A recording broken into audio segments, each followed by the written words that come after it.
Okay, so I've been talking about this game for the past year since it was announced. Star Wars XCOM, it's a cooking recipe of success. There's no way that no one ever thought about this before. Putting Star Wars back in the RPG element is where Star Wars shine. We've seen even if you do action RPG Star Wars shine. It's just a genre that is built on role playing experiences. So, Electronic Arts, who we don't really mess with because you canceled Black Panther, every now and then does something really good. Lucasfilm and Electronic Arts came together and they created this new Star Wars game, which has taken some of the previous devs of XCOM 2 and have blended together everything you wanted from XCOM to Star Wars, but then they take it up a notch. I know I'm talking, so we're going to start watching because they take it up a notch.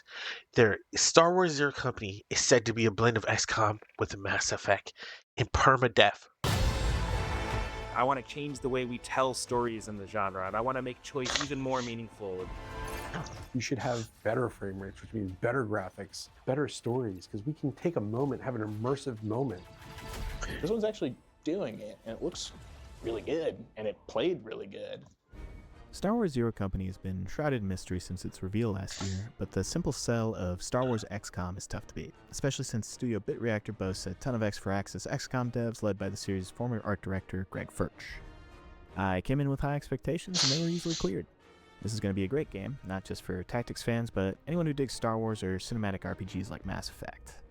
In addition to 4.5 hours of hands-on time with the game, I interviewed many of the devs behind it and dug into what you can expect from Zero Company when it releases later this year. Unfortunately, I wasn't allowed to capture footage of my play session, but EA has provided screenshots and artwork to help illustrate the game's current state. Zero Company is a Clone Wars story. You'll play through a deep single-player campaign that pitches your squad against separatist droids, criminal gangs, and a new faction, the separatist-aligned cult, the Infinite Coil, who are bent on releasing a deadly plague across the galaxy which imbues unusual and superhuman abilities on the host. Star Wars in the Clone Wars era were presented with a very specific, Republic-centered perspective.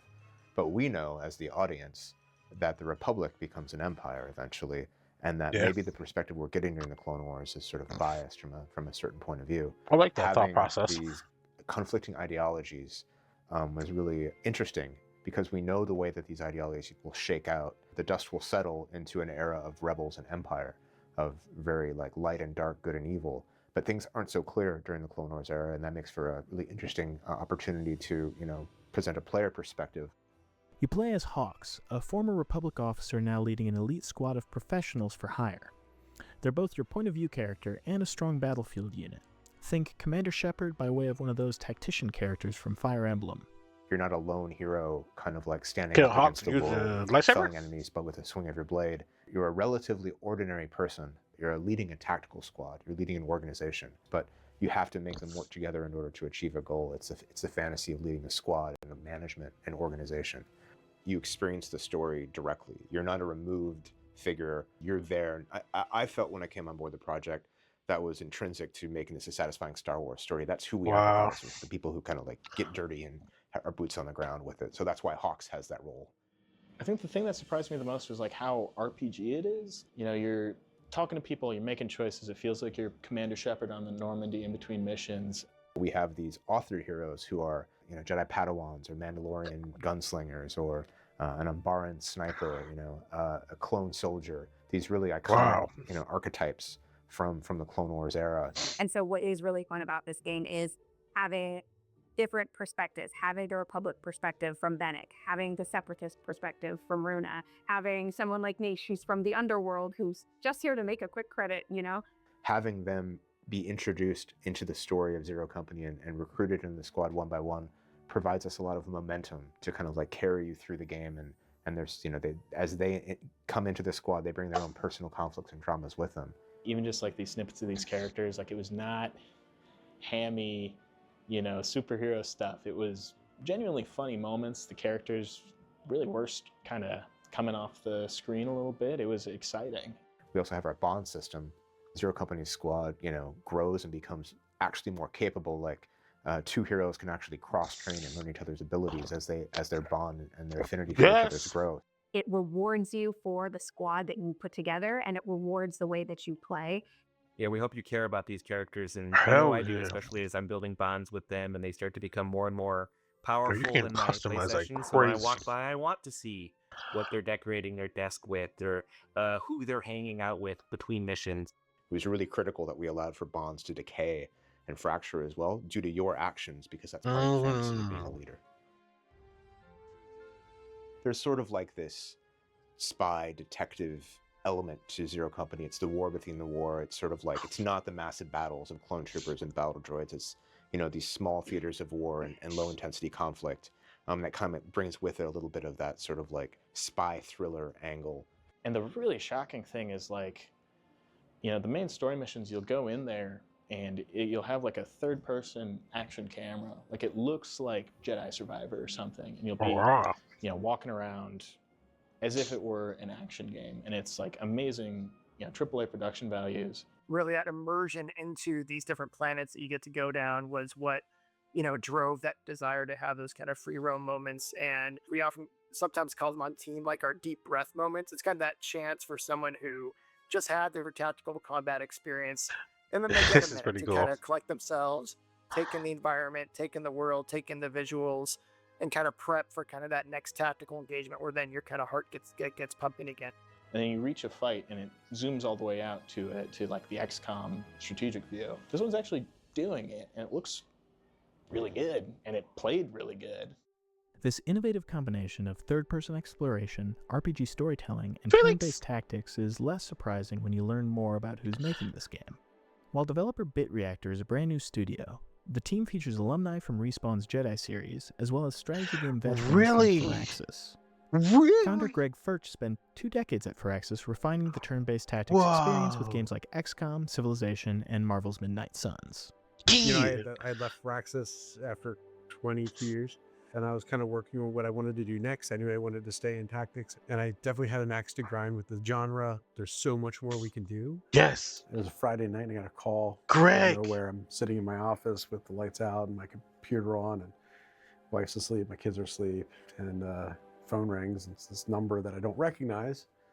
And I'm like, And for some reason, I answered it.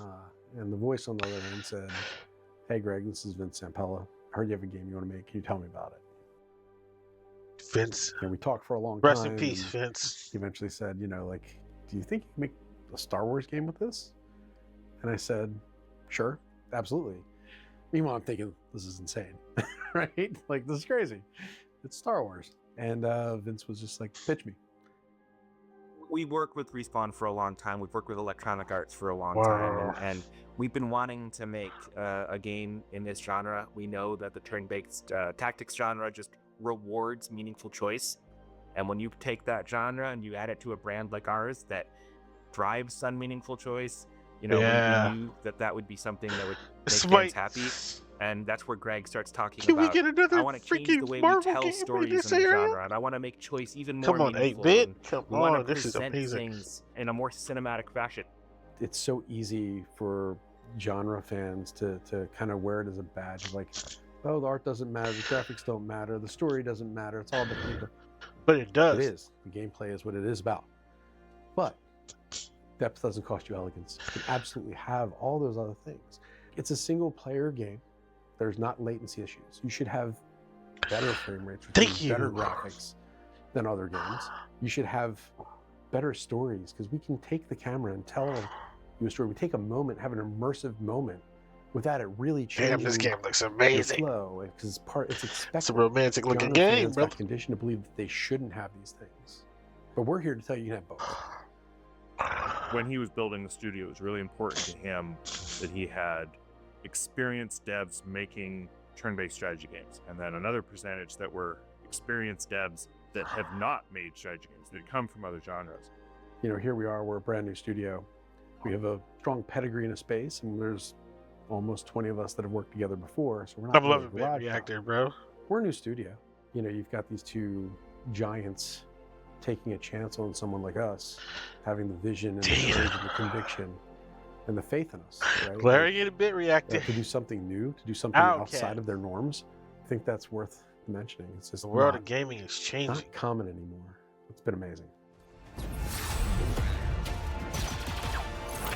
Once you get into combat, Zero Company should be immediately familiar if you've played XCOM before.